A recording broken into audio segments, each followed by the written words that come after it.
Yeah, I keep forgetting that I'm using a manual lens, and this is Laowa 7.5mm f2 or T2. This is a cine version, and but anyway, it's not about the lens today. It's about whatever you're coming here after you seeing my title or my thumbnail.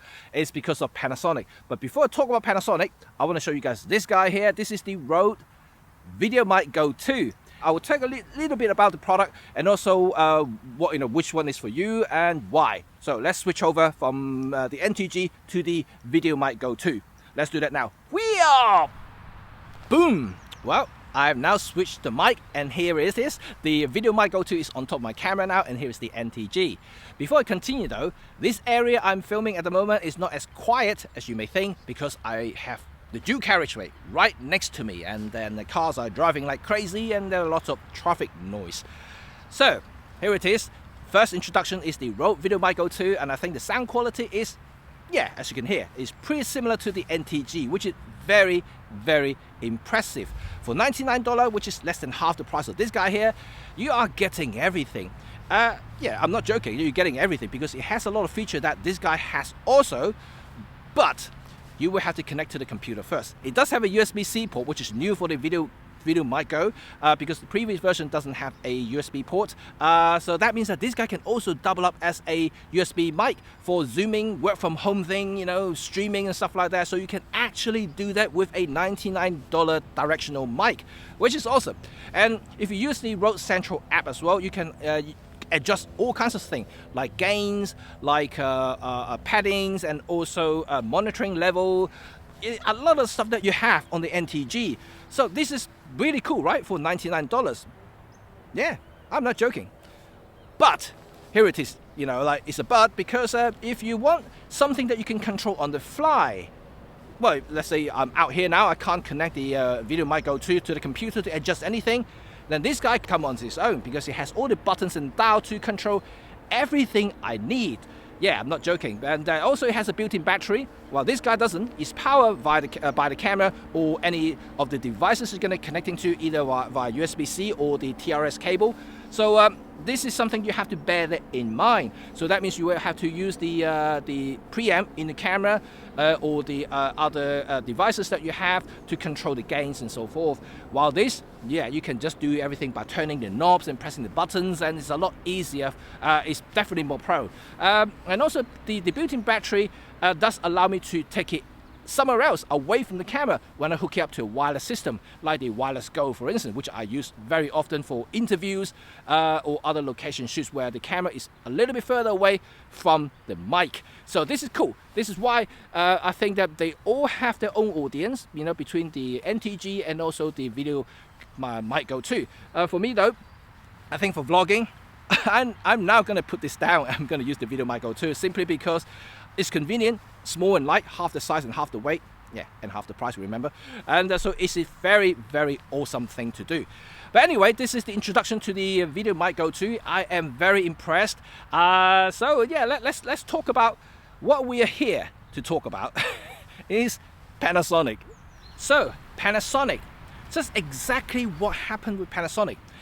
My thumbnail and title is not a clickbait. It's simply something that I read from a report published in Japan by Nikkei. And it's quite shocking really, and they have done a graph, a brand new graph, showcasing basically how the mirrorless market has changed over the last 13 years since the very first camera shipped by Panasonic in 2008. So this is really interesting to me to see how, you know, different brands doing different things and how the market share has changed over time. And you can see that Sony is currently #1, no doubt, and then Canon, it came in second, and then, well, to my surprise, actually to anybody's surprise, is OM. And I always know that Olympus is sold quite well in Japan, because this is what they prefer, in a small and light and good looking system, and of course capable system. But what I didn't expect that they are in the third place. I thought they would be like 4th or 5th, right?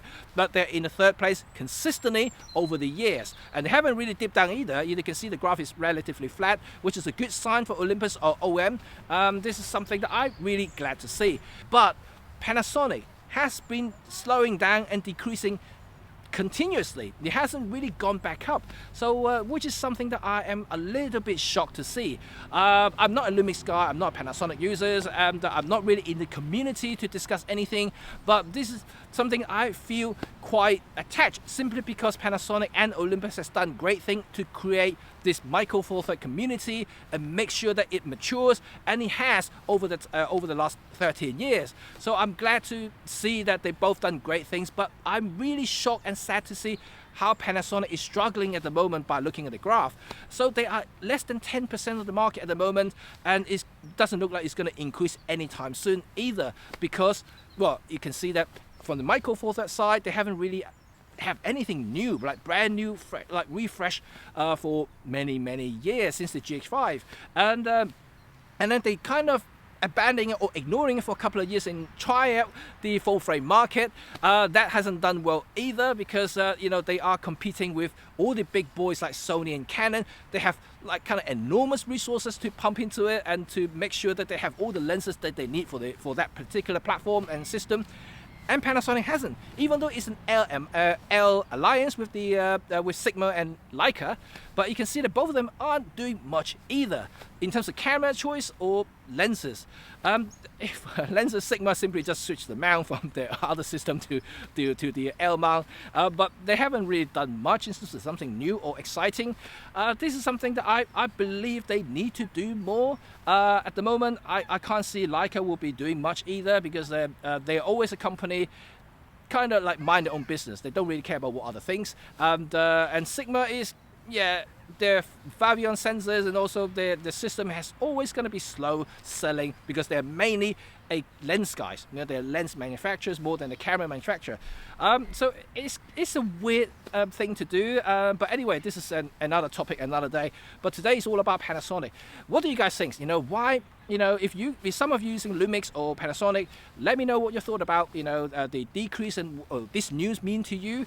Whether you are you know, hoping that they're going to do something magical in 2022 or beyond. Something that I would like to hear from you, because like I said, I'm an OM Olympus guy, and I know more about Olympus than Panasonic. Although I do have some Panasonic gear, but it's something that I would like to understand a little bit more. But anyway, you know, this graph does shows that where the market is heading, regardless the global sales figures or anything like that, but it does show who are the big boys at the moment, and also where Olympus is and or OM Digital Solutions is, because they seems to be in a very nice place at the moment, because there are no other kind of small sensor platform out there at the moment, and apart from just Panasonic and Olympus somehow maintaining the sales graph, and the shipment seems to be very stable, which is a very good sign if people are worried about Olympus or OM, because yeah, you know, I don't have to justify anything. The graph tells you everything, right? You know, the figure is there. It's not going to just start like that. It's not going to go dead unless they stop making cameras. So that's the good news of it. But apart from that though, it's interesting. It's interesting, definitely, and I hope that Panasonic will do something magical and revive the market in 2022, and then we shall see what happens. But anyway, and this is the end of the vlog. Let me know what you thought about what I just said, and also tell me what this guy here, the Videomic GO II, sounds like, and whether you are interested in picking one up for your vlogging career, and or get it for your Zoom meeting. And it's actually pretty cool, because like I said, you can use it as a Zoom mic for your computer, for all this work from home thing, or the video call, conference, whatever you need to do, even singing. You can sing to it. Woo! Anyway, I'll see you all next time, and also remember, subscribe if you're interested in hearing more about camera stuff, industries and things like that, because I do read a lot, and hopefully I'll share some news with all of you in the future. And also, yeah, all the other general stuff and usual stuff like reviews and photography, educational stuff, which I have done so this year. See you next time. Bye for now. Shoo!